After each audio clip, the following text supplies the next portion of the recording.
Welcome to merit points. So మనం ఈ సెషన్లో ఆగస్ట్ 7వ తేదీ నాటి ముఖ్యమైన కరెంట్ అఫైర్స్ ఇష్యూస్ని డిస్కస్ చేద్దాము. సో ఫస్ట్ ఆఫ్ ఆల్ ఇక్కడ ఒక ముఖ్యమైన అవార్డుకు సంబంధించిన అంశం ఉన్నది చూడండి. పెచియమ్మాల్, ఓకే, టి పెచియమ్మాల్, అదేవిధంగా గోవిందమ్మాల్. సో వీళ్ళ ఇద్దరికి కూడాను డాక్టర్ ఎంఎస్ స్వామినాథన్ అవార్డ్ అనేది దక్కింది. ఎందుకు ఈ ఇద్దరు మహిళలకు ఈ అవార్డు దక్కింది అంటే పర్యావరణ పరిరక్షణకు కాను వీళ్ళిద్దరు కూడా చేసిన కృషికి ఈ అవార్డుకు ఎంపికైనారు. So private organisation MS Swaminathan foundation and other private organisations సంయుక్తంగా ప్రకటించే అవార్డు అన్నమాట ఇది. సో చాలా ముఖ్యమైనది మనకి ఎగ్జామినేషన్కి. అయితే ఈ అంశం నుంచి మనము ఏం నేర్చుకోవాల్సి ఉంటుంది? సో చాలా ఇంపార్టెంట్ అన్నమాట. మనకు ఆగస్ట్ 7వ తేదీకి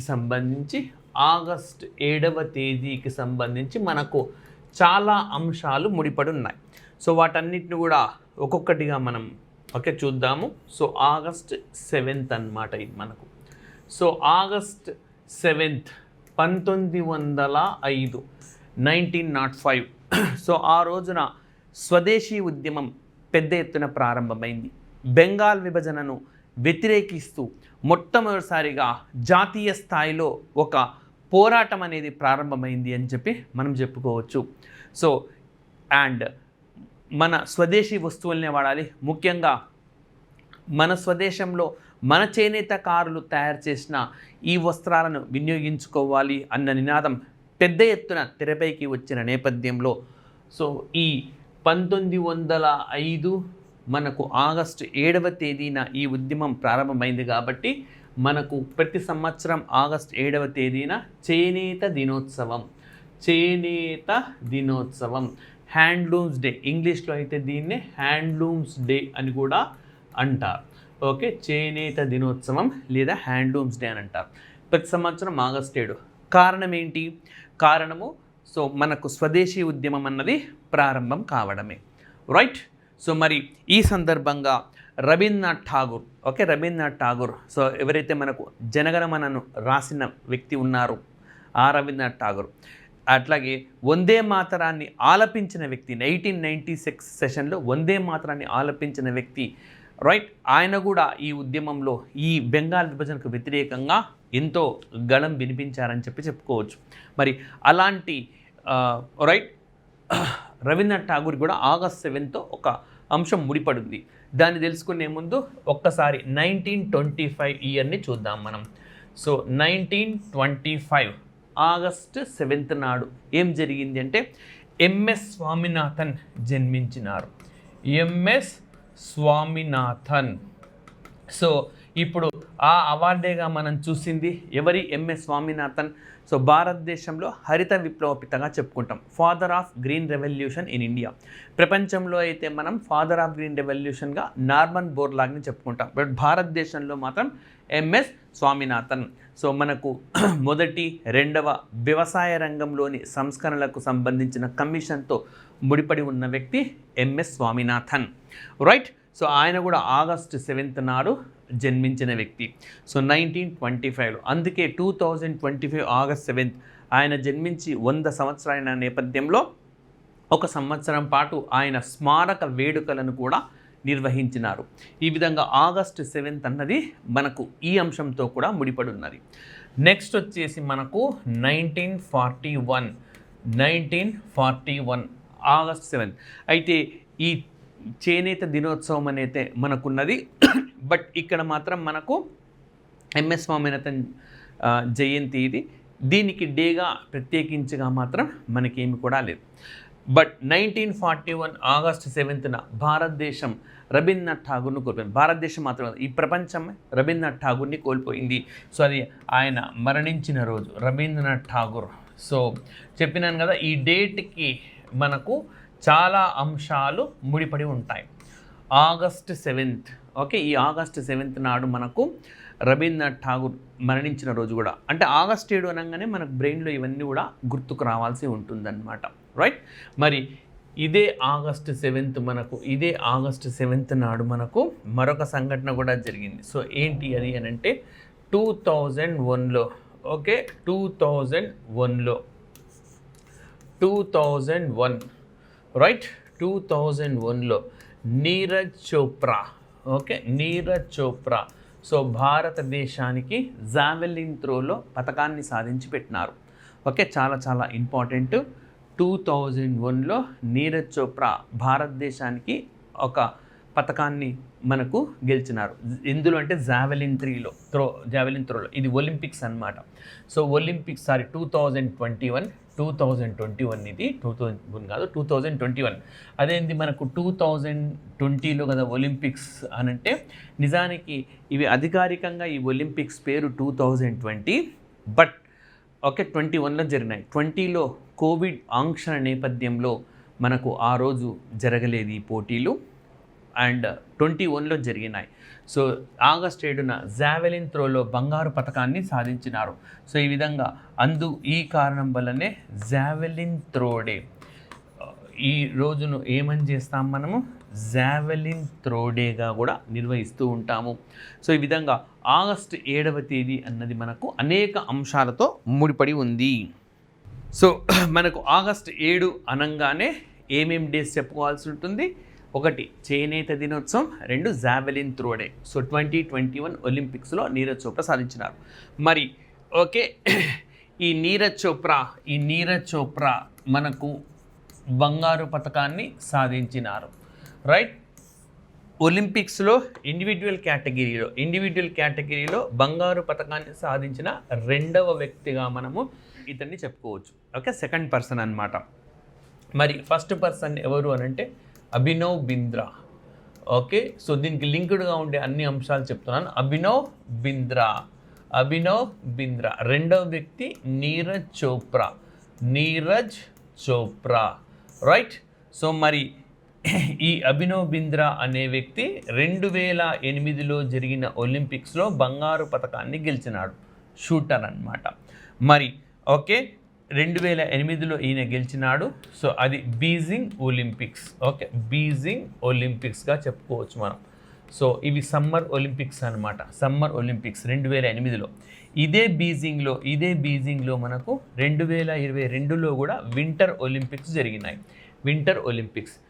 so winter Olympics, summer Olympics ఈ రెండింటిని నిర్వహించిన ప్రపంచపు ఏకైక నగరంగా మనం బీజింగ్ నగరాన్ని చెప్పుకోవచ్చు. ఇప్పుడు చూడండి అధికారికంగా 2020 ఒలింపిక్స్ నీరజ్ చోప్రా సాధించింది. సో అందుకే 2020 ఒలింపిక్స్ అనే ఉంటాయి అఫీషియల్గా మనకి. కానీ నిజానికి ఆయన సాధించింది 2021లో. 2022లో వింటర్ ఒలింపిక్స్ బీజింగ్లో. 2008లో మళ్ళీ మనకు బీజింగ్లో సమ్మర్ ఒలింపిక్స్. ఈ విధంగా summer as well as winter 2 Olympics నిర్వహించిన ప్రపంచపు ఏకైక నగరంగా మనం దీన్ని చెప్పుకోవచ్చు. సో ఈ విధంగా మనకు ఈ ఆగస్ట్ 7 అన్నది మనకు అనేక అంశాలతో ముడిపడి ఉంటుంది. మరి అదేవిధంగా రవీంద్రనాథ్ ఠాగూర్ కేవలం భారతదేశంలోనే కాదు ఆసియా ఖండంలోనే నోబెల్ శాంతి బహుమతిని పొందిన తొలి యూరపేతరవాసి, first non European to achieve Nobel prize right. Nobel లిటరేచర్లో కదా. సో లిటరేచర్లో గీతాంజలి అనే బుక్కు సంబంధించి ఈయన బహుమతిని దక్కించుకున్నారు రైట్. సో ఇవి మనకు ఆగస్ట్ 7తో ముడిపడి ఉన్న అంశాలు. సో చాలా ఇంపార్టెంట్ ఎగ్జామినేషన్కి. నెక్స్ట్ మనం అదర్ న్యూస్ ఇష్యూస్ కాన వెళ్తే United Nations for human rights మనకు జెనీవా కేంద్రంగా పనిచేస్తూ ఉంటుంది. సో ఈ సంస్థ కూడా లైక్ భారతదేశం లాగానే పాకిస్తాన్ ఆక్యుపైడ్ జమ్మూ అండ్ కాశ్మీర్లో అక్కడ మానవ హక్కుల ఉల్లంఘన అంశాన్ని ప్రస్తావించింది. సో కేవలం భారతదేశం మాత్రమే కాదు, ఈవెన్ మానవ హక్కుల సంఘాలు వ్యవస్థలు కూడా ప్రస్తావిస్తున్నాయి. చాలామంది అక్కడ మిస్సింగ్గా ఉంటున్నారు, కనబడటం లేదు, అసలు ఎక్కడున్నారో కూడా తెలియదు అన్నమాట. అంటే ఎవరైతే పాకిస్తాన్ ప్రభుత్వానికి వ్యతిరేకంగా గళం విప్పుతూ ఉన్నారో అలాంటి వాళ్ళు కనుమరుగైపోతున్నారు. వాళ్ళ జాడ అస్సలు కనబడడం లేదు. మరి ఓకే ఏమవుతున్నారు? వాళ్ళని ఏమైనా చేస్తున్నారా, లేకుంటే పూర్తిగా అపహరించి జైల్లో నిర్బంధించినారా, ఇంకెప్పటికీ వాళ్ళు రారా? ఇలాంటి ప్రశ్నలకు ఎక్కడ కూడా మనకు సమాధానం దొరకదు. ఇది సాక్షాత్తు చెప్పింది United Nations for human rights అనే organisation right. So Pakistan occupied Jammu and కాశ్మీర్లో ఇప్పటికి కూడా అక్కడ పెద్ద ఎత్తున నిరసనలు జరుగుతూ ఉన్నాయి, కొనసాగుతూ ఉన్నాయి. అండ్ స్థానిక ఎన్నికలు కూడా అక్కడ నిర్వహించినారు, వాటిని కూడా చాలా మేరకు బైకాట్ చేశారు. సో ఈ విధంగా ఐక్యరాజ్య సమితి మానవ హక్కుల వ్యవస్థ కూడా. సో మనం ఒక 1 or 2 days కింద సెషన్లో కూడా డిస్కస్ చేసినాం. పాకిస్తాన్ను భారత్ ఫ్రాంకెన్ స్టేట్గా వర్ణించింది. Frankenstein state. Frankenstein state. So Shelley అనే నావెల్లో ఈ అంశం మనకు ఉంటుంది, అదందరికీ మీకు తెలిసింది, రైట్. అండ్ నెక్స్ట్ వచ్చేసి మనకు మెసాచ్యూసెట్స్. మెసాచ్యూసెట్స్ ఇది అమెరికాలోని ఒక ప్రాంతం. సో ఆగస్టు 15వ తేదీని ఇండియా డేగా ప్రకటించింది. సో అక్కడ భారతదేశం స్వాతంత్రం సాధించింది 1947 ఆగస్ట్ 15th నాడు. సో భారతదేశం స్వతంత్రం సాధించిన నేపథ్యంలో సంఘీభావాన్ని ప్రకటించినారనమాట. కేవలం మసాచ్యూసెట్స్ మాత్రమే కాదు, బోస్టన్ అనే ప్రాంతం కూడా మనకి ఇదే డేట్ నాడు, ఇదే రోజు నాడు ఏ డేగా నిర్వహిస్తుంది అని చెప్పి ఇండియా డే. సో ఇక్కడ ఉంది మనకి ఇండియా డే. సో ఇండియా డేగా నిర్వహిస్తాం. సో భారత స్వాతంత్రం ఒక గొప్పది. సో ఎలాంటి పెద్ద ఎత్తున విప్లవం లేకుండా శాంతియుత ధర్నాలు, నిరసన కార్యక్రమాల ద్వారా భారత్ ఈ స్వతంత్రాన్ని సాధించింది అన్న అంశాన్ని దృష్టిలో పెట్టుకొని ఈ మేరకు నిర్ణయం తీసుకున్నారనమాట. చాలా ఇంపార్టెంట్, ఇది కూడా గుర్తుపెట్టుకోండి. ఎట్లా వస్తుంది క్వశ్చన్ మనకు? ఆగస్ట్ 15th ఇండియా డేగా కింద పేర్కొన్న అమెరికాలోని ఏ రాష్ట్రం ప్రకటించింది లేదా ఏ ప్రాంతాలు ప్రకటించినాయంటే మెసాచ్యూసెట్స్, అదేవిధంగా బోస్టన్ అనే ప్రాంతాలు ప్రకటించినాయి ఇండియాకి సంఘీభావంగా. సో అదేవిధంగా మనకి భారతదేశం నుంచి అతి ఎక్కువగా విదేశాలకు వెళ్తున్న వాళ్ళు ఏ దేశానికి వెళ్తున్నారంటే యునైటెడ్ అరబ్ ఎమిరేట్స్కి వెళ్తున్నారు. సో చాలామంది అమెరికాని పొరబడే అవకాశం ఉన్నది కాదు, భారతదేశం నుంచి అతి ఎక్కువగా వెళ్తున్నది ఏ దేశానికంటే యుఏఈ.